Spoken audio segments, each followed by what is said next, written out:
खुदावन से बोलो, खुदावन आज जो कुछ भी मैं सुनूंगा मैं उसमें चलूंगा और फलों को लेके आऊंगा। ऊंची आवाज से मांगो।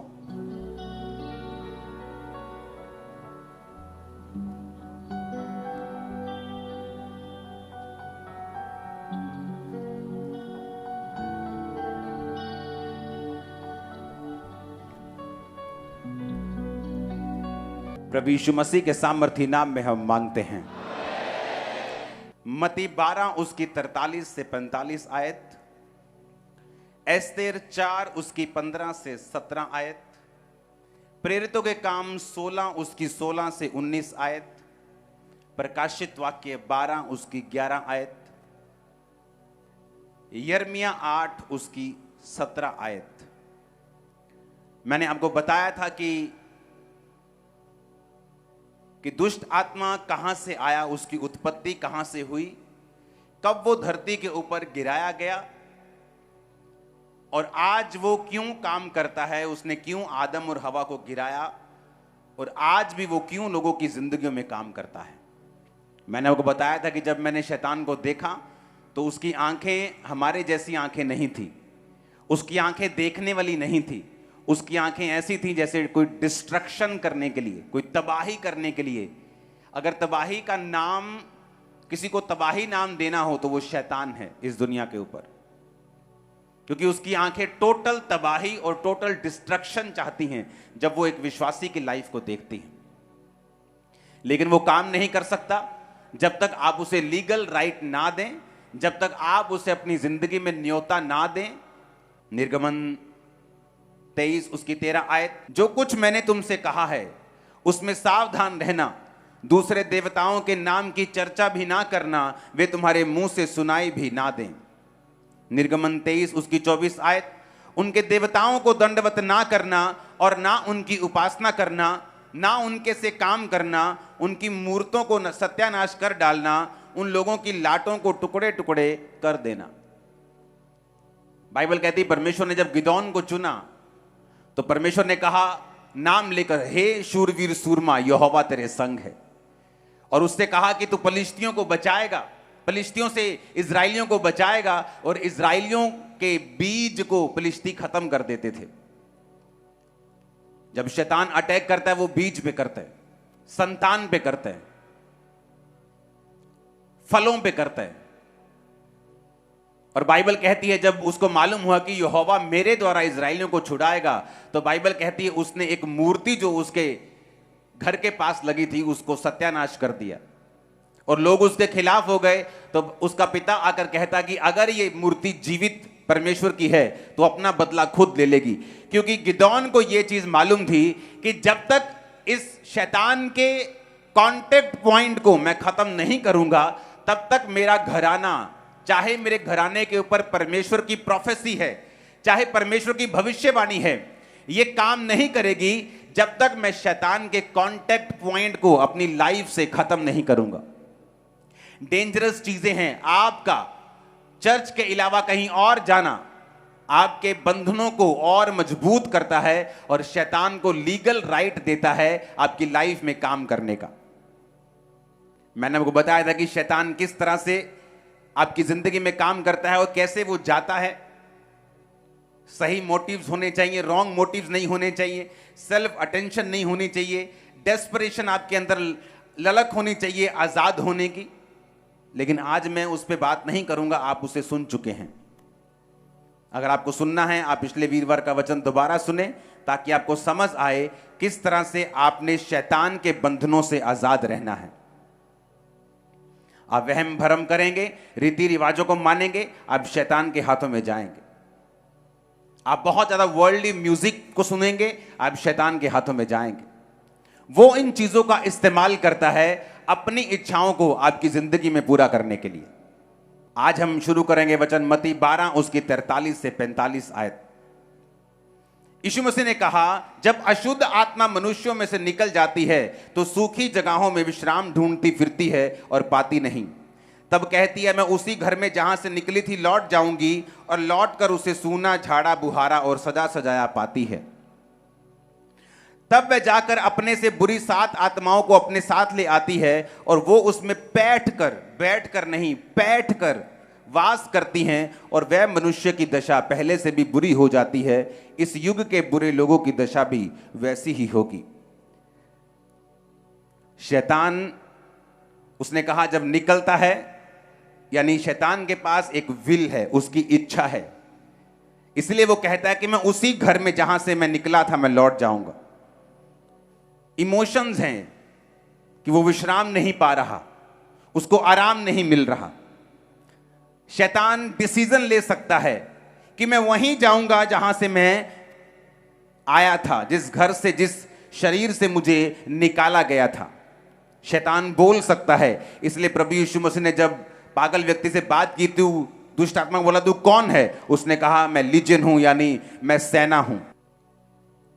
दुष्ट आत्मा डिसीजन ले सकती है, इस वचन से हमें मालूम होता है। लेकिन परमेश्वर ने कहा, जब एक व्यक्ति में से दुष्ट आत्मा निकाल दी जाती है और वो व्यक्ति का घर फिर से सूना होता है, यानी वो व्यक्ति परमेश्वर में बना नहीं रहता, वापिस अपने उन्हीं दुनियावी चीजों में चला जाता है, वापिस वही काम करने लगता है, वापिस उसी पाप में चला जाता है, वापिस उसी तरह की चीजों में चला जाता है जहां से वो निकला था। परमेश्वर ने कहा, वो शैतान कहता है कि अब मैं जब वापिस जाऊंगा तो अपने से भी 7 बुरी आत्माओं को लेकर मैं उस व्यक्ति के अंदर जाऊंगा। तो कहता कि उस व्यक्ति की हालत पहले से भी जो है वो बुरी हो जाएगी, ऐसा बाइबल कहती है। यानी शैतान के पास विल है, उसके पास इच्छा शक्ति है, वो समझ सकता है चीजों को और ये भी कह सकता है कि मैं वापिस जाना चाहता हूं। हालेलुया। अब हमें ये बात समझनी है कि आपका युद्ध जो है वो शैतान से है। कई बार लोगों को, मैं आपको बताता हूं शैतान को कैसे पहचान सकते हैं आप लोग। जब अशुद्ध आत्मा एक व्यक्ति की लाइफ में होती है, वो उसे हमेशा गंदी चीजों की ओर आकर्षित करती है। अनक्लीन रहना, गंदे रहना। बहुत से लोग इस बात को नहीं समझेंगे, लेकिन बहुत से समझेंगे। गंदी स्मेल की ओर आकर्षित होना और बार बार उस स्मेल को सूंघना चाहना, यह भी शैतान की एक आवाज है जो एक व्यक्ति को बोलती है। और जब जब हम शैतान की आवाज को सुनते हैं, हम उसको लीगल पॉइंट देते हैं कि वो हमारी लाइफ में आए और काम करे। और बाइबल कहती है जब शैतान आएगा, वो चुराएगा, वो घात करेगा और वो नष्ट करेगा। और यीशु मसीह आए कि हम जीवन पाएं और बहुतायत का जीवन पाएं। अगर मुझे शैतान अपनी लाइफ में नहीं चाहिए, तो सबसे पहली बात, मैं शैतान की बात को सुनना बंद करूंगा। वो लोग भी शैतान से कभी आजाद नहीं होते, जिस तरह मैंने आपको पिछले हफ्ते बताया था, जो अटेंशन सीकर हैं, जिन्हें शैतान लगता है कि ये एक अटेंशन पाने का अपने परिवार की तरीका है, वो भी आजाद नहीं होते। जो पूरी तरह से डेस्परेट नहीं है, जो पूरी तरह से ललायत नहीं है, जो पूरी तरह से तैयार नहीं है कि मैं इस दुष्ट आत्मा से आजाद होना चाहता हूं, वो इस आत्मा से आजाद नहीं होते। और वो लोग जो शैतान को बहुत ग्लोरीफाई करते हैं, जो जीसस से भी ज्यादा नाम शैतान का लेते हैं, जो अंगीकार करते हैं कि शैतान उनके अंदर है, शैतान इतने सालों से उनके अंदर है और शैतान बहुत बड़ा है, ये बड़ा बड़ा जादू टोना है, जो अंगीकार करते हैं उन चीजों का जो शैतान ने उनको दी हैं, वो लोग भी शैतान के बंधनों से जल्दी आजाद नहीं होते। हालेलुया। बाइबल कहती है शैतान आपकी लाइफ में एंटर करता है जब आप उसको लीगल राइट देते हैं, जब आप उसको अधिकार देते हैं वचन को तोड़कर। परमेश्वर ने एक बाड़ा बनाया है, एक सिस्टम बनाया है, एक ऑर्डर बनाया है। उस ऑर्डर को अगर हम तोड़ेंगे तो शैतान हमारी लाइफ में एंटर करेगा। परमेश्वर ने कहा तुम अपने माता और पिता की इज्जत करना। जो कोई माता और पिता को कोसे वो मार डाला जाए, पिछले नियम में लिखा है, सिर्फ कोसने पर ही। और परमेश्वर ने कहा अगर तुम अपने माता और पिता की इज्जत नहीं करोगे, आज्ञा नहीं मानोगे, तो तुम्हारी जिंदगी के दिन मैं छोटे करूंगा। ये एक ऑर्डर है परमेश्वर का। और जब एक इंसान परमेश्वर के ऑर्डर को ब्रेक करता है तो शैतान के पास अधिकार होता है उसको बीमार करके उसकी उम्र को छोटा करने का, उसकी जिंदगी में काम करने का। और बाइबल में ससुर के लिए और सास के लिए कोई भी अलग वचन नहीं है। ससुर और सास के लिए भी वही पिता और माता है जो आपका अपना पिता और माता है। इब्रानी भाषा में ससुर और सास के लिए कोई अलग शब्द नहीं, बल्कि उनको भी माता और पिता का दर्जा दिया गया है। इसलिए मोस्टली मैरिड वुमेन जो होती हैं शैतान के बंधनों के नीचे आ जाती हैं जब उनकी सास और ससुर के साथ नहीं बनती, और सास और ससुर की भी शैतान के नीचे आ जाते हैं जब वो अपनी बहू को अपनी बेटी की तरह या अपने ही बच्चे की तरह प्यार करने में असमर्थ होते हैं। ये परमेश्वर का ऑर्डर है। जब आप ऑर्डर ब्रेक करेंगे तो शैतान एंटर करेगा। यीशु मसीह शैतान को बोले, शैतान निकल जा, कहता नहीं, मुझे ऐसा कर, सूरों के झुंड में भेज दे। क्यों? शैतान ज्यादा था, 5-6 हजार 12 हजार था, इसलिए नहीं, क्योंकि वचन टूट रहा था, क्योंकि सुअर चराना पाप था, और जहां पाप हो रहा था शैतान ने कहा मुझे वहां भेज, और यीशु मसीह ने भी उसे मना नहीं किया। और बाइबल कहती है वो वहां सूअरों के झुंड में बैठकर उनके बीच में घुसकर उसे झील पर ले गया, और सब सूअर मर गए, और सब चरवाहे आकर यीशु मसीह को जाने के लिए बोलने लगे। अगर आपको शैतान से पूरी रीति से आजाद होना है तो हमें यह बात समझनी है कि परमेश्वर ने एक ऑर्डर बनाया है, एक सिस्टम बनाया है। अगर मैं उस सिस्टम को फॉलो करूंगा तो शैतान के पास कोई भी अवसर नहीं होगा कि वो मेरी जिंदगी में अंदर आए, एंटर करे।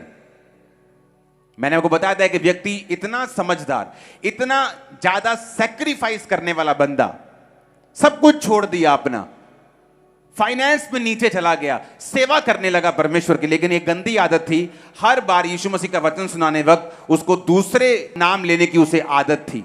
मैंने उसे बहुत टोका कि मत नाम लिया कर, बाइबल कहती है उनके देवताओं के नाम की चर्चा भी मत करना, तुम्हारे मुंह से सुनाई बना दे, मत किया कर। अटैक हुआ एक दिन एक शादी में, मैं बोल नहीं सकता क्या, कुछ खास किस्म का अटैक उस पर हुआ, सारा शरीर गल गया, थोड़े महीनों के अंदर अंदर मौत हो गई। आदमी आत्मा से भरा हुआ, आदमी परमेश्वर को इतना प्यार करने वाला, मैंने बहुत कम लोग देखे जो खुदा से इतना प्यार करते हैं, सैक्रिफाइस करता, परिवार पूरा सेवा में लगाया हुआ। लेकिन बाइबल कहती है शैतान को अवसर मत दो। परमेश्वर नहीं चाहता अटैक हो, लेकिन जब हम ऑर्डर ब्रेक करते हैं शैतान एंटर करता है, और उसके पास लीगल राइट है एंटर करने का। और जब उसके पास लीगल राइट है, जब वो एंटर करता है, तब हम दुखी होते हैं कि शैतान मेरी लाइफ में काम क्यों कर रहा है। शैतान समझ रखता है, कहता मैं वहीं लौट जाऊंगा। उसके पास बुद्धि है, विल रखता है, पावर रखता है, यानी इच्छा शक्ति रखता है कि जिस घर से मैं निकला हूं मैं उसी घर में वापस चला जाऊंगा। लेकिन कैसे? जब उसको सूना झाड़ा बुहारा पाती है, जब परमेश्वर से उस व्यक्ति को दूर पाता है, वो फिर से उसमें घुसकर उसको पहले से भी बुरा करने का यत्न करता है। हालेलुया। आपको यह मालूम होना चाहिए कि अगर परमेश्वर ने आपको छुटकारा देने के लिए बुलाया है, आपके परिवार को छुटकारा देने के लिए बुलाया है, तो गिदोन ने सिर्फ वही काम नहीं किया, उसने वो सारे शैतान के कांटेक्ट पॉइंट खत्म कर दिए ताकि शैतान किसी भी तरह से उसकी जिंदगी में एंटर ना कर सके। अब शैतान किस तरह से हारता है? शैतान के हारने के और भी तरीके हैं। एक तरीका है ड्राई फास्टिंग करना। बाइबल कहती है एस्तर जब राजा के रानी थी और उसको मालूम पड़ता है कि हामान ने एक चिट्ठी निकलवा ली है कि सारे यहूदियों का नाश होगा, तो मोर्दके बोला रानी इसीलिए शायद तू उस कुर्सी पर थी, अब टाइम आ चुका है बचाने का और शैतान के चंगुल से निकलने का। उसने कहा ठीक है, अब तुम जाओ और सब लोगों को बताओ कि 3 दिन ना तो कुछ खाएं और ना तो कुछ पिएं। ना तो कुछ क्या करना है, खाना है, ना कुछ पीना है। जब मैं मसीह में आया 2004 में, तो शैतान सिर्फ जो नशे के रूप में, बीमारी के रूप में था, वो डिप्रेशन के रूप में और बढ़ गया मेरी लाइफ में। और परमेश्वर की आत्मा ने मुझे एक रास्ता दिखाया जो सेल्फ डिलीवरेंस का था। अगर परमेश्वर आपकी लाइफ में कुछ बड़ा काम करना चाहता है, कई बार वो आपकी अगुवाई करता है, आप सेल्फ डिलीवरेंस करें, अपने आप की डिलीवरेंस आप खुद करें। किस तरह से? मैं आपको बताता हूं।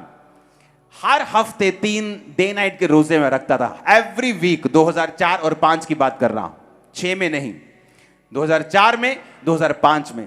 मैं मानता हूं वो ओवर फास्टिंग थी, उसने मेरे शरीर को प्रभावित किया उस समय, जो बाद में परमेश्वर ने मुझे फिर हील किया। लेकिन कई बार जब हम ज्यादा पढ़ लेते हैं, आंखें तो थक जाती हैं, लेकिन उस पढ़ाई का फायदा हो जाता है।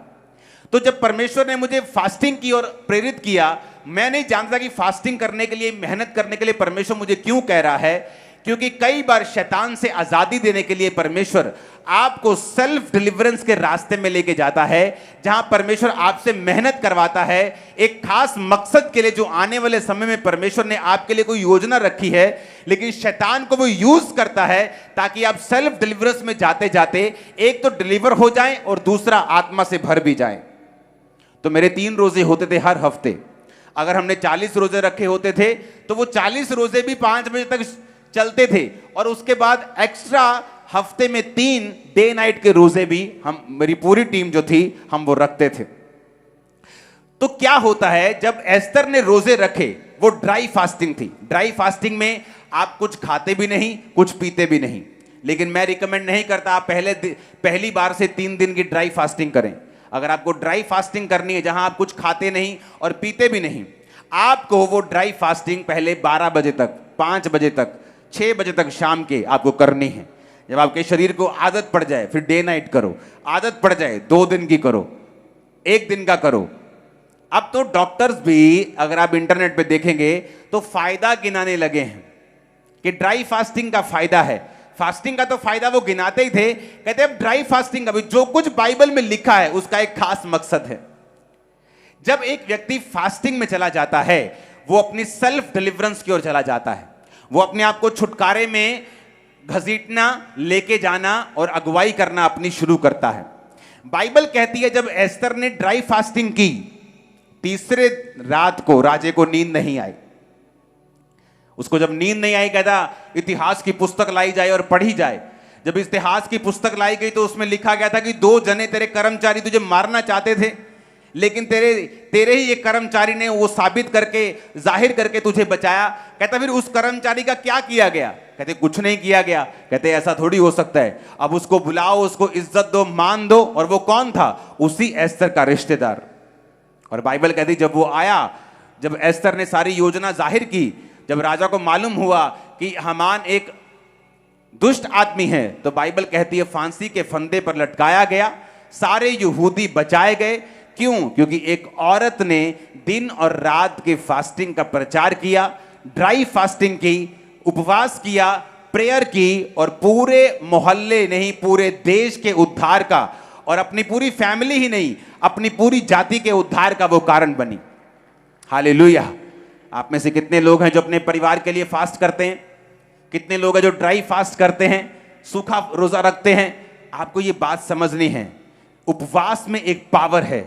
जब आप प्रेयर और उपवास इकट्ठा रखेंगे, आप उपवास में प्रेयर करेंगे, आप बाइबल को शामिल करेंगे, आप बाइबल को, वर्ड को रीड करेंगे। अब जितने डिप्रेशन के रोगी हैं, जितने दुष्ट आत्माओं के रोगी हैं, अगर आप बाइबल को पढ़ें तो आपको यह मालूम होगा कि बाइबल जैसे जैसे आप पढ़ते जाएंगे, दुष्ट आत्मा की डिलीवरेंस आपकी लाइफ में एंटर करती जाएगी, छुटकारा होता जाएगा आपका मन हल्का होता जाएगा, स्पिरिट हल्की होती जाएगी।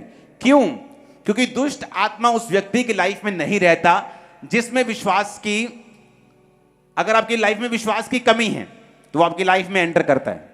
अगर आपकी लाइफ में विश्वास की कमी नहीं है, वो आपकी लाइफ में एंटर नहीं कर सकता, क्योंकि आप विश्वास से भरे हुए हैं। और जानते वचन क्या कहता है? वचन कहता है विश्वास सुनने से, और सुनना मसीह के वचनों से। जो व्यक्ति बाइबल रोजाना पढ़ते हैं और लगातार पढ़ते हैं, बाइबल के अनुसार विश्वास अपने आप उनमें पैदा होना शुरू होता है। और जैसे जैसे विश्वास बढ़ना शुरू होता है, आप डिलीवरेंस की ओर चल पड़ते हैं। कितने मेरी बात को समझ रहे हैं? मैं आपको क्यों बता रहा हूं? रीजन, अगर परमेश्वर ने आपको बड़े कामों के लिए चुना है, अगर परमेश्वर ने कोई खास मकसद आपकी लाइफ में, जिस तरह मेरी लाइफ में था, तो उसने मुझे एक रात में आजाद नहीं किया। मैं सेल्फ डिलीवरेंस से आजाद हुआ हूं, रोजे रख के, प्रार्थना करके, शरीर के कामों को छोड़ के, परमेश्वर में आगे बढ़ के, प्रेयर में, फास्टिंग में, बाइबल पढ़ के। परमेश्वर ने मुझे सेल्फ डिलीवरेंस के साथ बख्शा और मुझे आजादी दी। जब परमेश्वर आपकी लाइफ में बड़ी योजना रखता है, कई बार वो शैतान को यूज करता है कि आप उस शैतान के चक्कर में परमेश्वर के करीब जाएं, आप फास्टिंग करना सीख जाएं, प्रेयर करना सीख जाएं, बाइबल पढ़ना सीख जाएं, ड्राई फास्टिंग करना सीख जाएं, विश्वास करना सीख जाएं और फिर परमेश्वर अपने मकसद को आपकी लाइफ में पूरा करे। जब मैं दुष्ट आत्मा से आजाद नहीं हो रहा था तो मैं बहुत खिंचता था, बहुत रोता था कि परमेश्वर मुझे इस बीमारी से आजाद क्यों नहीं करता, वो इस डिप्रेशन से मुझे फ्री क्यों नहीं करता। बाकी लोग आजाद हो रहे, मैं ले हैंड कर रहा हूं, लोग आजाद हो रहे हैं, मैं फ्री क्यों नहीं हो रहा हूं। तो आज आप देख लो, आज उसी कारण लाखों लोग आप डिलीवर हो रहे हो, क्योंकि परमेश्वर ने मुझे यूज किया, मेरे डिलीवरेंस को उस तरह से दिया कि मैं मेहनत करना सीखूं और बाद में उसी मेहनत को आपकी लाइफ के ऊपर इस्तेमाल करूं। हालेलुया, ऊंची आवाज बोलो हालेलुया, फिर से हालेलुया बोलो जोर से। तो अब मुझे यह समझ होनी चाहिए, dry fasting, prayer, Bible reading, यह मेरी लाइफ का एक अटूट हिस्सा होना चाहिए। जो परमेश्वर ने ऑर्डर बनाया है, जो सिस्टम बाइबल का बनाया है, मुझे उस ऑर्डर को ब्रेक नहीं करना, ताकि शैतान मेरी जिंदगी में एंटर ना करे, वो मेरी लाइफ में एंट्री ना मारे और ऐसा कोई काम ना करे जो मुझे पसंद नहीं। ऊंची आवाज में हालेलुया बोलो। अब मैंने आपको बताया था कि शैतान जो खुद एक वर्शिपर था, जब एक विश्वासी प्रेज करना, इसलिए मैं कहता हूं जब आप डिलीवरेंस वीक्स में आए तो मैं बड़ा हैरान हो रहा था। जब मैं चर्च में आ रहा था तो 3-3 किलोमीटर लोग अभी भी आ रहे थे और वर्शिप निकल चुकी थी। तो मैं ये सोच रहा था कि इनको अगर वचन का मालूम हो कि वचन में क्या लिखा है तो ये हमेशा वर्शिप शुरू होने से पहले आए। क्यों मालूम? पौलुस और सिलास बंधनों में थे। आधी रात को पौलुस और सिलास भजन गाने लगे थे। शैतान के जकड़े हुए कि बॉन्डेज है, सांगलों में बांधा हुआ है, शैतान ने रुकावट डाली है और लिखा आधी रात को परमेश्वर की आराधना करने लगे। मैंने अपनी लाइफ में नोटिस किया है, जो लोग आराधना करना जानते हैं, आपके घर में एक सिस्टम होना चाहिए। मैंने लोगों में कमी देखी है। वो कमी क्या है? जब आराधना शुरू होती है वो प्रेयर करना शुरू कर देते हैं, क्योंकि उस समय क्या होता है, परमेश्वर की प्रेजेंस उतर आती है। जब परमेश्वर की प्रेजेंस होती है वो प्रेयर करना शुरू कर देते हैं। आपको यह मालूम होना चाहिए, प्रेयर का एक टाइम है। जब वर्शिप चल रही है तो क्यों वर्शिप चल रही है?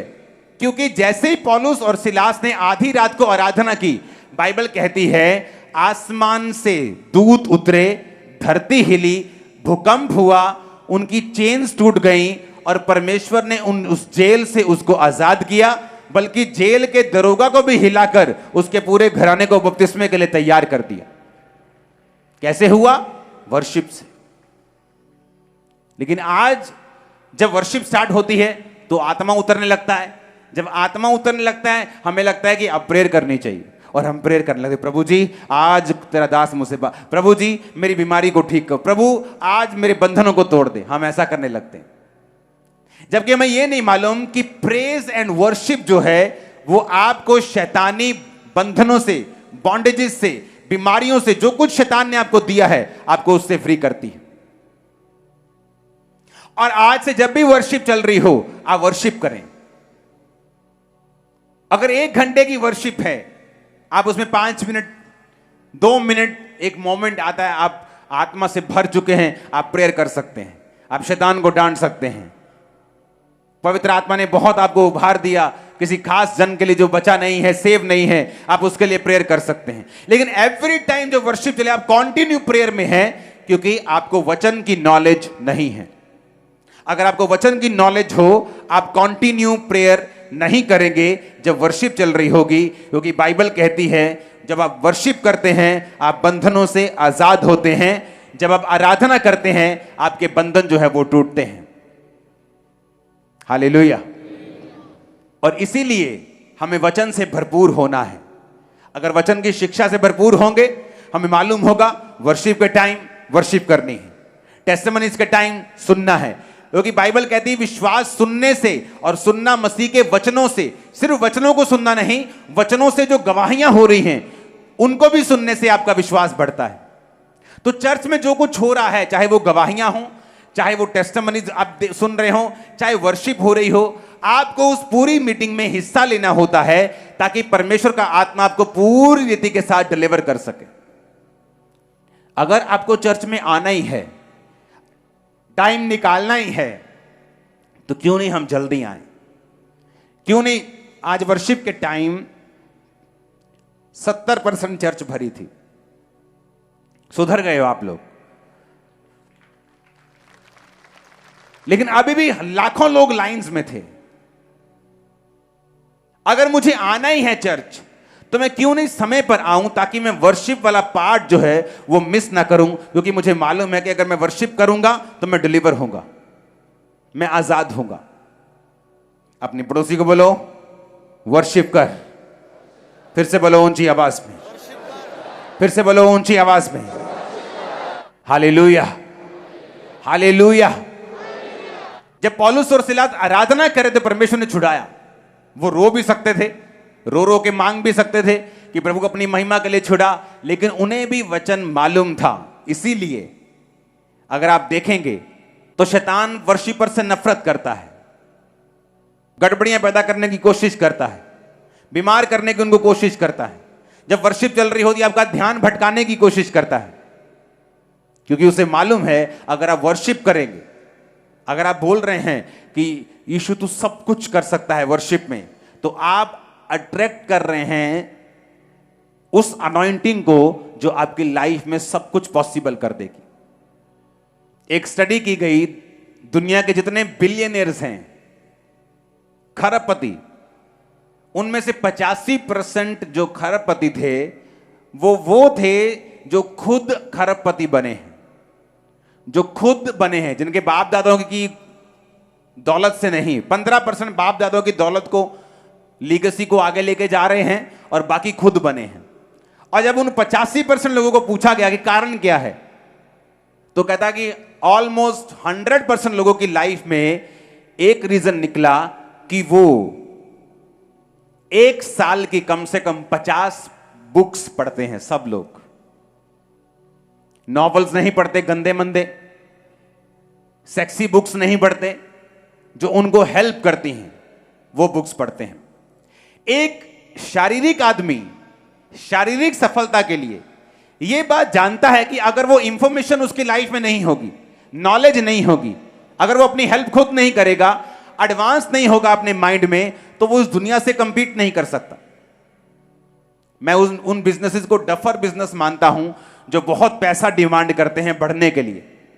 फेसबुक आइडिया है, व्हाट्सएप जो आप फोन पे चलाते हो खरबों डॉलर्स का है, खरबों रुपए का, ट्विटर खरबों डॉलर्स का है, एक गेम खरबों डॉलर की हो चुकी है। बनी कितने की थी? 70-80 लाख। 1 लाख से 1.5 लाख खर्चा आता है एक गेम ऐप को बनाने का। 1 लाख से 1.5 लाख डॉलर, 1 करोड़ रुपया लगा लो, लेकिन कुछ गेम्स की वैल्यू आज 10,000 करोड़ है। क्या है? एक आइडिया। फेसबुक एक आइडिया है, जीमेल, ईमेल एक आइडिया है, सोशल मीडिया एक आइडिया, इंस्टाग्राम एक आइडिया है, अमेज़न जो दुनिया का सबसे कभी अमीर बन जाता है एक आइडिया है। एक संसारिक व्यक्ति को मालूम है मुझे पढ़ना है, लेकिन एक क्रिश्चियन को पूछ लो बाइबल पढ़ी? नहीं जी, मेरी वाइफ पढ़ती, मेरी मां पढ़ती, मेरा बाप पढ़ता है, मेरे बच्चे पढ़ लेते हैं। एक संसारिक व्यक्ति बुक्स पढ़ के अपने संसारिक कामों में कामयाब हो रहा है, लेकिन एक क्रिश्चियन व्यक्ति बाइबल नहीं पढ़ रहा। पास्टर भी तब बाइबल पढ़ के आते जब उनको प्रीच करना होता है। मेरी लाइफ का ये रूल है, मैं प्रीचिंग के लिए बाइबल नहीं पढ़ता हूं। मैं जब अपने रूम में जाता हूं अपनी पर्सनल स्टडी के लिए, अपनी पर्सनल ग्रोथ के लिए मैं बाइबल पढ़ता हूं। और जब जब पर्सनल ग्रोथ के लिए आप बाइबल पढ़ेंगे, खुदा से बात करने के लिए, खुदा को जानने के लिए, उसमें बढ़ने के लिए, आप ऐसी रेवलेशंस को पाएंगे जो आपने सोची भी नहीं होगी। और जिस तरह से शारीरिक आइडिया उनके पूरे सिस्टम को बदल रहा है, एक स्पिरिचुअल आइडिया भी आपकी पूरी लाइफ को चेंज कर सकता है। आपकी फैमिली सेफ क्यों नहीं होती? क्योंकि आपको मालूम नहीं हैंडल किस तरह से करना है। मालूम क्यों नहीं? क्योंकि हमने कभी बाइबल नहीं पढ़ी। क्योंकि जब आप बाइबल पढ़ते हैं, परमेश्वर आपकी जिंदगी के केस के हिसाब से आपको गाइड करना शुरू करता है। जब आप बाइबल के साथ जुड़े हुए होते हैं, वो आपके वचन को, जो लोगोस है, जो सबके लिए है, रेमा बनाता है, यानी आपका पर्सनल वचन आपके लिए पर्सनलाइज कर देता है कि वो वचन ऐसा लगता है कि आपके लिए लिखा गया है। वो आपके लिए जागृत हो जाता है, आपके लिए जीवित हो जाता है। तब लाइफ जो है वो बदलनी शुरू हो जाती है। कितने मेरी बात को समझ रहे हैं? जो लोग खुदा के साथ समय नहीं व्यतीत करते, बाइबल में, प्रार्थना में, उपवास में, उनका डिलीवरेंस में जाना बहुत ही मुश्किल होता है। क्योंकि जो लोग ये काम करते हैं, उनको ये मालूम है कि वो डिलीवर होते जाएंगे, वो आराम से निकलते जाएंगे और शैतान का उनकी जिंदगी के ऊपर कोई भी अधिकार नहीं होगा। जब चर्च में आए, टाइम पर आए, वर्शिप अटेंड करें, कंप्लीट वर्शिप करें, क्योंकि जैसे ही आप वर्शिप करेंगे आप छुटकारे के नीचे होंगे। घर में जाएं, बाइबल रोज पढ़ें। अगर आप नहीं पढ़ेंगे, आप विश्वास में भरेंगे नहीं। अगर आप नहीं पढ़ेंगे, परमेश्वर आपके केस के बारे में, आपके बेटे के बारे में वो आइडियाज आपके दिल में, आपके दिमाग में जागृत नहीं करेगा, जो आपके छुटकारे का कारण होंगे। प्रकाशित वाक्य 12 उसकी 11 में लिखा है, वे मेमने के लहू के कारण और अपनी गवाही के वचन के कारण उस पर जयवंत हुए। उन्होंने अपने प्राण को प्रिय ना जाना और यहां तक कि मृत्यु भी सह ली। ऊंची आवाजें बोलो हालेलुया। कहता मेमने के लहू के कारण। जिन लोगों को यह मालूम है कि शैतान के ऊपर परमेश्वर के ब्लड की जो ताकत है, वो शैतान के चिथड़े उड़ा देती है। और कितने लोग हैं जो रोज प्रेयर में अपने अपने परिवार, अपने बिजनेस पर यीशु मसीह के लहू को लगाते हैं और छिड़कते हैं। Very good. रोज जब प्रेयर में बैठें, यीशु मसीह के ब्लड के नीचे अपने परिवार को रखें। बाइबल कहती है, जब मूसा को परमेश्वर ने कहा, जो लोग लहू को लगाएंगे, मेमने के लहू उनके द्वारों के बाहर लगे होंगे, उन घरों में मौत एंटर नहीं होगी। और बाइबल कहती है, अब तो तुम नई वाचा के लहू के अधीन हो। जब आप प्रेयर में बैठें, रोज यीशु मसीह के ब्लड की घोषणा करें, शैतान के खिलाफ, उसके कामों के खिलाफ, अपने बच्चों को, अपनी गाड़ियों को, अपने आप को, अपने जीवन को यीशु मसीह के लहू में छुपाएं। क्योंकि बाइबल कहती है, वो मेमने के लहू के कारण और अपनी गवाही के वचन के कारण शैतान के ऊपर जयवंत हुए। दूसरी चीज जो शैतान बिल्कुल नहीं चाहता आप करें, वो है अपनी गवाही को देना। मैंने अपनी लाइफ में जो मैं आपसे बोल रहा हूं, ये मेरा पर्सनल एक्सपीरियंस भी है कि जब जब आप गवाही देंगे, शैतान कमजोर होता है। जब जब आप गवाही देंगे, शैतान की पकड़ आपकी लाइफ से ढीली होती है। जब जब आप गवाही देंगे। इसीलिए मैं कहता हूं, आपकी लाइफ में 3 काम आपको चाहिए। 2 बड़े काम परमेश्वर ने अभी रोके हुए, एक कर दिया है बड़ा, आप उसकी गवाही नहीं दे रहे। आप सोचते तीनों हो जाएंगे, गवाही दूंगा, लेकिन आप जानते नहीं परमेश्वर कैसे काम करता है। जब आप जो काम प्रभु ने कर दिया है, उसकी गवाही देना शुरू करेंगे, परमेश्वर उन कामों को भी करेगा जो रुके हुए हैं। मोस्टली लोग उन बोलते इकट्ठी गवाही देने जाएंगे, और ये शैतान की तरफ से है। क्योंकि वचन साफ साफ कहता है, अगर तुम मेमने के लहू को छिड़कोगे और अपनी गवाही को रोज दोगे, तो शैतान पर तुम जयवंत हो जाओगे। सबसे कम लोग जो गवाही देते हैं वो हैं जो मसीह में बहुत लंबे समय से, सबसे कम वो गवाही देते हैं। सबसे कम वो जीसस क्राइस्ट के बारे में बात करते हैं। शमौन कोढ़ी के घर में यीशु मसीह गए, औरत आके अपने बालों से यीशु को, उसके पैरों को पोंछ के वो ठीक होके चली गई, पापों से फ्री हो गई। शमौन कोढ़ी भाई साहब कोढ़ी के कोढ़ी रहे। बाइबल अब तक उनको शमौन कोढ़ी बोलती है। शक कर रहा था, अगर ये भविष्यद्वक्ता है, इसे मालूम क्यों नहीं हुआ? ये औरत तो पापी है, ये तो वैश्या है। लेकिन यीशु मसीह बाइबल कहती पापियों का उद्धार करने के लिए आए, पापियों को मारने के लिए नहीं आए। फेमिलियर होना, कि यीशु तो अपना ही है, और मेरे दादाजी बिशप हैं, और मेरे पापा पास्टर हैं, हम तो 4 पीढ़ियों से क्रिश्चियन हैं। लेकिन इसी वजह से तुम फेमिलियर हो गए, तुम्हें आम लगने लगा। जब एक व्यक्ति जीसस क्राइस्ट को आम समझने लगता है, वो उसकी गवाही नहीं देता, उसके बारे में बात नहीं करता, ना तो उनकी जिंदगी ऐसी होती है कि वो परमेश्वर के बारे में बात कर सकें। शैतान ने उनकी जिंदगी में इतने अटैक किए होते हैं, वो टाइथ नहीं देते। कैसे काम करता डेविल? आपने एक रूल को तोड़ा, परमेश्वर के बनाए ऑर्डर को तोड़ा, टाइथ को तोड़ा, अब घर में बीमारियां हैं, फिजूल खर्ची है। जब सारी चीजें होती हैं, इंसान दूसरी तरफ से पैसा कमाने की कोशिश करता है, सारा कुछ गड़बड़ हो गया घर में। अब जब सब कुछ गड़बड़ है, लोग जानते तुम नशा बेचते हो, तुम गंदे काम करते हो, गलत काम करते हो, तो गवाही तो देने योग्य तुम रहे नहीं। गवाही कैसे देंगे? जब गवाही देंगे नहीं तो शैतान आउट नहीं होगा, वो घरों में नाचेगा, बीमारियां नाचेंगी, दुष्ट आत्माएं नाचेंगी, सब तरह के बंधन नाचेंगे। इस तरह से शैतान पहले ऑर्डर ब्रेक करवाकर किस तरह से आपकी लाइफ में एंट्री करता है और आपके मुंह को वो बांध के रखता है। इसलिए दाऊद ने क्या कहा? दाऊद ने कहा, हे परमेश्वर, जूफा से मुझे शुद्ध कर तो मैं पवित्र हो जाऊंगा, मुझे धो तो मैं हिम से भी अधिक श्वेत बनूंगा। उसने कहा, अपने उदार का आत्मा मुझे फिर से दे, उदार आत्मा देकर मुझे संभाल, अपने उद्धार का हर्ष मुझे फिर से दे, ताकि जो मैंने गुनाह किए हैं मैं उनकी तौबा करता हूं, मैं फिर से साल्वेशन में आता हूं, तब मैं अपराधियों को तेरा मार्ग सिखाऊंगा, तब पापी तेरी ओर फिरेंगे, तब मैं अपने मुंह को खोलूंगा और गवाही दूंगा। अगर मैंने उद्धार ग्रहण ही नहीं किया, अगर मैं खुद साल्वेशन में नहीं हूं, तो मैं गवाही किस चीज की दूंगा? और जब गवाही नहीं दूंगा तो शैतान पर बाइबल कहती है फतेह कैसे पाऊंगा? जब शैतान पर फतेह नहीं है, या तो आपकी फतेह तो या शैतान की फतेह, या तो वो मुक्के मारेगा और तुम्हें लिटा लेगा, या तुम उसको मुक्के मार के लिटा लोगे। न्यूट्रल कुछ नहीं होना, मैच ड्रॉ नहीं होना, या हार होनी है या जीत होनी। तो ये सारी चीजें एक दूसरे के साथ जुड़ी हुई हैं। अगर मैं सेव नहीं हूं, मैंने मुक्ति नहीं पाई, पापों से तौबा नहीं की, तो मुझे मालूम है कि मैं खुद अभी बंधनों में हूं, तो टेस्टिमनी कैसे दूंगा? तो मुझे पाप से दूर रहकर, शरीर के कामों से दूर रहकर, परमेश्वर के बनाए हुए सिस्टम के नीचे रहकर मुझे टेस्टिमनी देनी है, परमेश्वर के ब्लड की घोषणा शैतान के खिलाफ करनी है, ताकि मैं शैतान के पूरी तरह से जकड़ से आजाद हो सकूं। कितने इन बातों को समझ रहे हैं? हालेलुया! ऊंची आवाज में हालेलुया बोलो एक बार।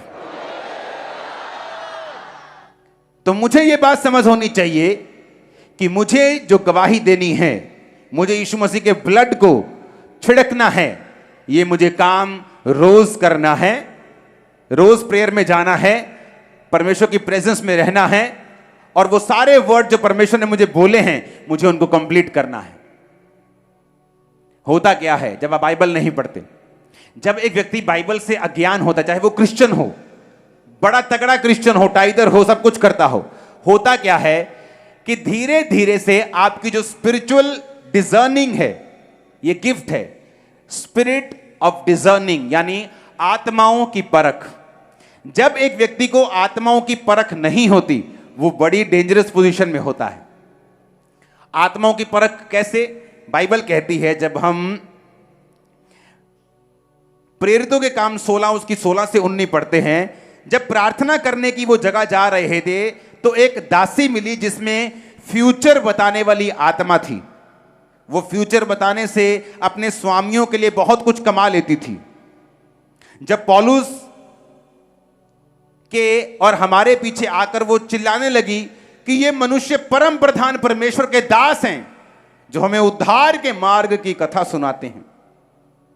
दुष्ट आत्मा थी उसके अंदर, लेकिन सच्ची बात रही थी। क्या बोल रही थी?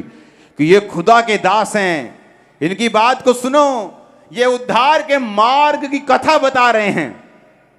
पौलुस जानता था कि ये बोल रही है जो औरत, ये दुष्ट आत्मा है।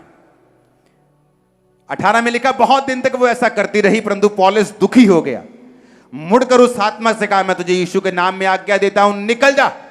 वह उसी घड़ी निकल गई। जब उसके स्वामियों ने देखा कि हमारी कमाई की आशा जाती रही, तो पौलुस और सिलास को पकड़कर चौक में प्रधानों के पास खींच ले गए। यह बड़ी समझने वाली बात है। जब एक व्यक्ति बाइबल पढ़नी बंद कर देता है, धीरे धीरे उसकी डिजर्निंग जो स्पिरिट है, आत्माओं की परख है, वो मध्यम होनी शुरू हो जाती है और वो स्पिरिट डेड भी हो सकती है। क्यों मुझे आत्माओं की परख चाहिए? पौलुस जो पहला कुरिन्थिया में कहता है कि आत्माओं की परख ये एक वरदान है जो विश्वासियों के लिए जरूरी है। उसने क्यों कहा ऐसा कि तुम्हें आत्माओं की परख क्यों चाहिए? आत्माओं की परख तब होती है जब एक व्यक्ति खास तौर पे जीवित चर्च के साथ जुड़ा हुआ हो। यह भी दूसरा पॉइंट है। सबसे इससे भी ज्यादा जरूरी क्या है? वो बाइबल पढ़ने वाला होना चाहिए। बाइबल पढ़ने वाला होना चाहिए और दूसरा जीवित चर्च के साथ होना चाहिए, ताकि पढ़ी हुई बाइबल भी समझ आए और परमेश्वर और भी रेवलेशन और भेद और प्रकाश वचनों के जरिए उस पर इंपार्ट करता रहे और जाहिर करता रहे। जब एक व्यक्ति आत्माओं की परख में नहीं होता, पौलुस क्या कहता है उसको सुनना। पतरस आया परमेश्वर के पास।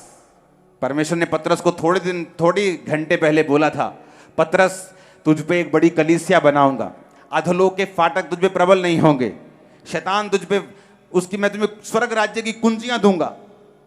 पतरस बहुत खुश था। जीसस ने बोला, पतरस ये लोग मुझे पकड़ लेंगे, मार देंगे, क्रूस पर चढ़ाएंगे। लेकिन पतरस यीशु को अलग ले जाकर झिड़कने लगा। खबरदार जो तुम्हारा ऐसी बात की तो, खबरदार अगर तूने बोला तो तू क्रूस पर चढ़ेगा, तू नहीं चढ़ेगा क्रूस के ऊपर। यीशु ने कहा, शैतान मुझसे दूर हो जा, तू मेरे लिए ठोकर का कारण है। क्यों? जीसस क्राइस्ट के अंदर परख का आत्मा था। वो जानते थे कि ये बात जो कर रही है ये शैतान का आत्मा कर रहा है, ये पतरस नहीं कर रहा। थोड़ी देर पहले जिस पतरस की परमेश्वर प्रेज कर रहे थे कि पतरस वाह, तुझे मालूम है कि मैं मसीह हूं, ये बात तुझ पे खुदा की आत्मा ने प्रकट की है, मैं तुझ पर कलीसिया बनाऊंगा। वो पतरस हैरान हो रहा है कि अभी तो कुछ और यीशु मसीह कह रहे थे, अभी तो मेरी बल्ले बल्ले हो रही थी, अभी झिड़के लग रही हैं, ये क्या हो रहा है? अभी तो बोल रहे थे तू काम बड़ा अच्छा करता है, अभी ये मेरी क्लास लेने लगे, ये क्या हो रहा है? बहुत से विश्वासी गिर गए। क्यों? क्योंकि उनके अपनों के बीच से शैतान ने उनकी जिंदगियों में वो काम किया जो बड़ा भयंकर था।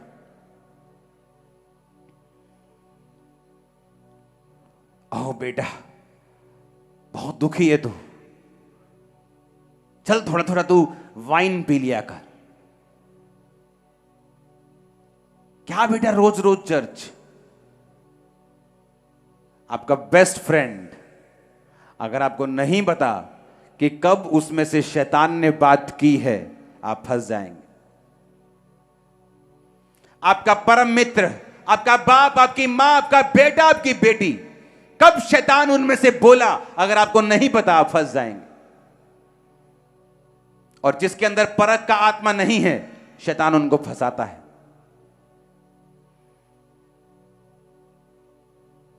कोई फेक बंदा होता ना, बोलता वाह वाह वाह वाह वाह, बड़ी प्रेज, बड़ी प्रशंसा हो रही है, ये लेडी आगे पीछे चिल्ला रही है, ये खुदा के दास है, खुदा इनसे बात करता है, खुदा के उद्धार की कथा सुनाते हैं। गॉड ब्लेस यू बहन जी। लिखा वो दुखी हो गए। उसे मालूम था कि ये परमेश्वर की आत्मा से नहीं बोल रही। पौलुस दुखी हुआ, सच्ची बात सुन के भी दुखी हो गया। क्यों? क्योंकि वो दुष्ट आत्मा थी, फ्यूचर बताने वाली, और फ्यूचर बता के अपने स्वामियों के लिए पैसा कमा के लेके आते थे। जब पौलुस ने दुष्ट आत्मा निकाल दी तो स्वामी गुस्सा हो गए कि अब फ्यूचर नहीं बता पाएगी तो पैसा नहीं आएगा, तो खींच के ले गए उनको। तभी वो बांधे गए थे और आराधना करके छूटे थे। आपको नहीं मालूम, कई बार आपका बेटा जिनसे आप हद से ज्यादा प्रेम करती हैं, शैतान की बात आपके कानों में फुसफुस करता है। आपको लगता है ये मेरा हमदर्द है, लेकिन वो वचन के खिलाफ बात करता है और आप उसको मानती हैं और फंसती हैं और शैतान के चक्करों में सालों के लिए निकल जाती हैं। एक औरत मेरे पास आई आज से 10 साल पहले। मैं चर्च में मैं कई बार मॉर्निंग आकर सेवा करता था। अभी तो लोग मुझे सेवा करने नहीं देते, मॉर्निंग आता तो पकड़ लेते हैं। तो चर्च में मैं सेवा कर रहा था मॉर्निंग, और एक औरत आके मुझसे बात कर रही है। उसने कहा कि मैं 30 साल पहले मैंने बपतिस्मा लिया था, 30 साल पहले मैंने उद्धार पाया था, लेकिन मेरी फैमिली ने मुझसे ऐसी बातें की, मैं बहक गई और बैकस्लाइड हो गई, और मेरी फैमिली में बहुत नुकसान हुआ, बहुत मौतें हुई। जब खामरा चर्च ओपन हुई तो मैंने फिर से चर्च जब मैं आने लगी तो परमेश्वर ने मुझे फिर से उद्धार दिया। क्यों फंसी वो? डिजर्निंग नहीं थी, परख नहीं थी, आत्माओं की परख नहीं थी। कौन सा खुदा का आत्मा बात कर रहा है, कब शैतान का आत्मा बात कर रहा है, कब इंसान का आत्मा बात कर रहा है, परख नहीं थी। क्यों? बाइबल नहीं पढ़ेंगे तो परख नहीं होगी। इसलिए बाइबल कहती है हर एक बात को जो आपके दोस्त के मुंह से निकले, मेरी बहनों की सहेलियों के मुंह से निकले, आपके रिश्तेदारों के मुंह से निकले, उन्हें वचन की लाइट में परखो, उन्हें वचन की रोशनी में लेके जाओ और देखो कि यह बात परमेश्वर की ओर से है कि नहीं है। अगर नहीं है तो आत्मा में उसे रिजेक्ट कर दो, उसे खत्म कर दो, उसे फिनिश कर दो, उस बात की ओर कान ना लगाओ। ऐसा ना हो तुम कान लगा लो और मान लो और तुम्हें लगे कि वाह पतरस तू कितना प्यार करता है यार मुझसे। देखला किसी चेले ने नहीं कहा तू क्रूस पे ना चढ़े, यार तू कितना प्यार करता है, तू मेरा दोस्त है, पा जफ्फी मेरना। यीशु मसीह ने कहा शैतान तू दुष्ट है, तू शैतान है, तू दुष्ट आत्मा है, भाग जा यहां से। गुस्सा किया उसके साथ। आपको मालूम नहीं होता आपका बेटा क्या कह रहा है, आपकी मां क्या कह रही, आपका बाप क्या कह रहा है, भाई क्या कह रहा है, पक्का दोस्त क्या कह रहा है। और जिनके अंदर डिजर्निंग नहीं होती, आत्माओं की परख नहीं होती, मेनली उनके करीब लोगों के बीच से दुष्ट आत्मा उनके साथ बात करता है। इमोशनली उनके साथ ऐसा व्यतीत होता है कि ये मेरा बड़ा प्रेमी है, ये मुझसे बड़ा प्यार करता है। बहुत से लोग ऐसे प्यार में बहुत सी सेवकाइयों को छोड़ के जा चुके हैं और आज सफर कर रहे हैं। जिन लोगों ने सेवकाइयां छुड़ाई वो तो सफर कर ही रहे हैं, जिन्होंने छोड़ी वो भी सफर कर रहे हैं, क्योंकि उन्होंने परमेश्वर की वचन की रोशनी से अपने आप को नहीं जांचा, बल्कि अपने दोस्त की ओर देखा। दुनिया क्या कह रही है, लोग क्या कह रहे हैं वो देखा, ये नहीं देखा कि बाइबल मुझे क्या कह रही है, पवित्र आत्मा मुझसे क्या बात कर रहा है, वचन मुझसे क्या बात कर रहा है, और शैतान के हाथों में चले गए।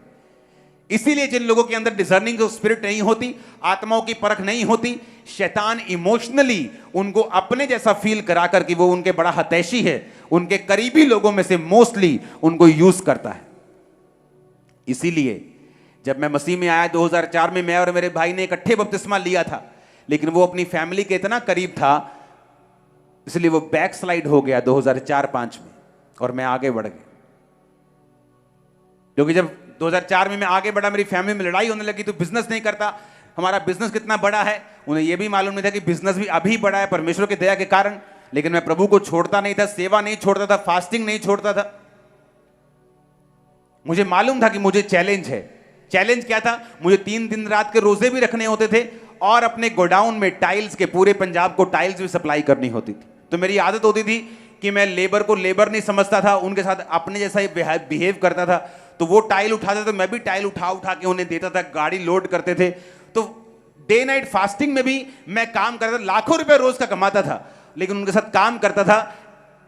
मुझे मालूम था कि अगर मैं 100% रोजा रख के अगर 100% प्रेयर में नहीं दे रहा हूं तो कम से कम 80% तो मैं दूं, मैं फाइट तो करूं ताकि मैं परमेश्वर में आगे बढ़ सकूं।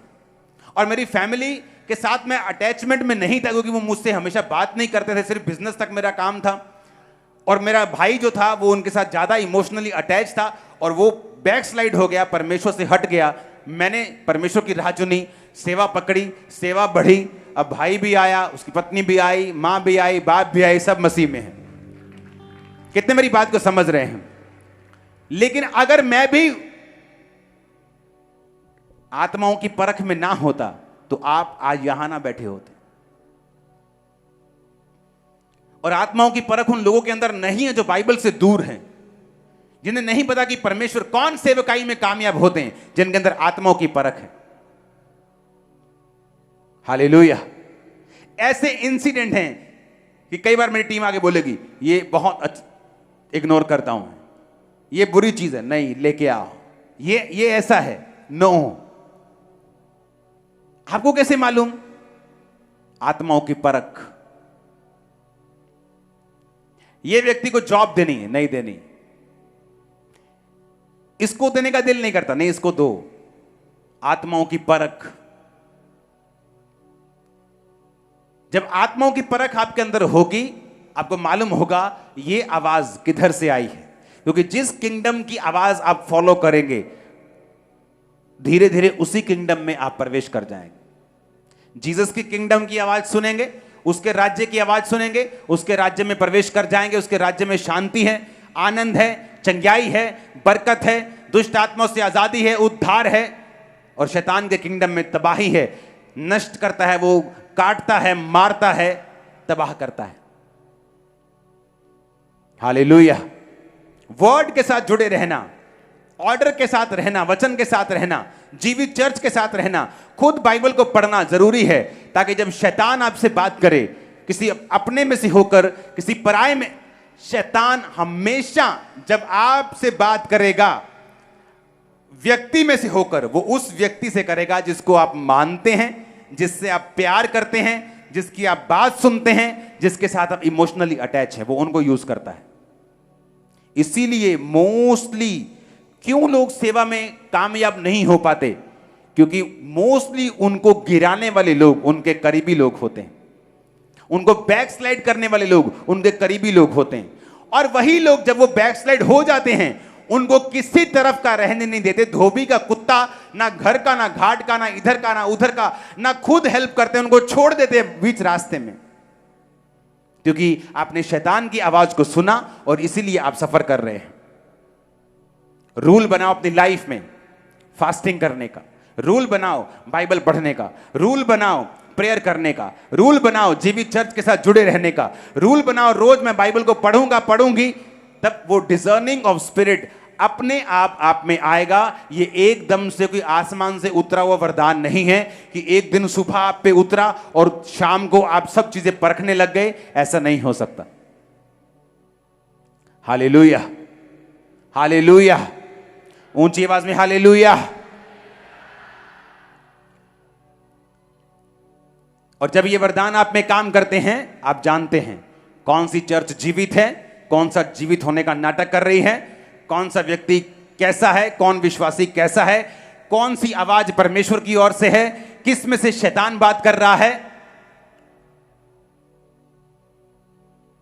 आप ब्लेस हैं आज यीशु के नाम। मैंने कहा आज आप ब्लेस हैं यीशु के नाम। शैतान अपने बोरिया बिस्तरा समेत आपको छोड़ के जा रहे हैं। आज आप डिलीवरेंस को ले रहे हैं। आज मैंने कहा फ्री हो रहे यीशु मसीह के सामर्थी नाम में। आमीन। ऊंचा चाहिए, ये बरकत आपकी है। हर चीज का एक एंड है। फ्रेंड के पीछे भी END लगता है, लेकिन अगर आप जीसस को अपना बेस्ट फ्रेंड बना लेंगे, वो कभी आपको निराश नहीं करेगा, कभी आपको छोड़ेगा नहीं, हमेशा ऊपर लेके जाएगा। मैंने आज तक अपनी लाइफ में ऐसी मीटिंग नहीं देखी जो आज मैंने देख रहा हूं लाइफ में, कि थर्सडे का दिन हो, क्रिसमस से भी बड़ा पंडाल लगा है आज। आपको मालूम है क्रिसमस कितने लाख लोग थे, उससे बड़ा पंडाल लगा है आज। इमेजिन करो, मैंने लाइफ में कभी नहीं देखा। रीजन परमेश्वर की एक आवाज, उसको फॉलो करना। सेवकाई में कामयाबी चाहिए, जीसस की आवाज। परिवार में कामयाबी चाहिए, जीसस की आवाज। बिजनेस में कामयाबी चाहिए, जीसस की आवाज। दुष्ट आत्मा से फ्री चाहिए, उसकी आवाज।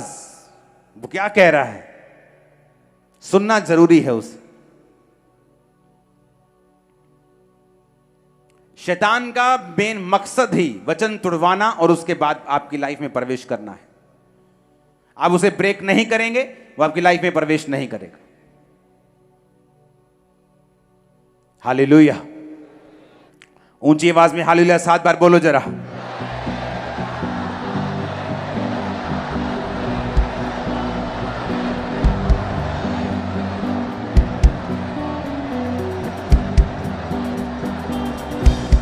आमीन।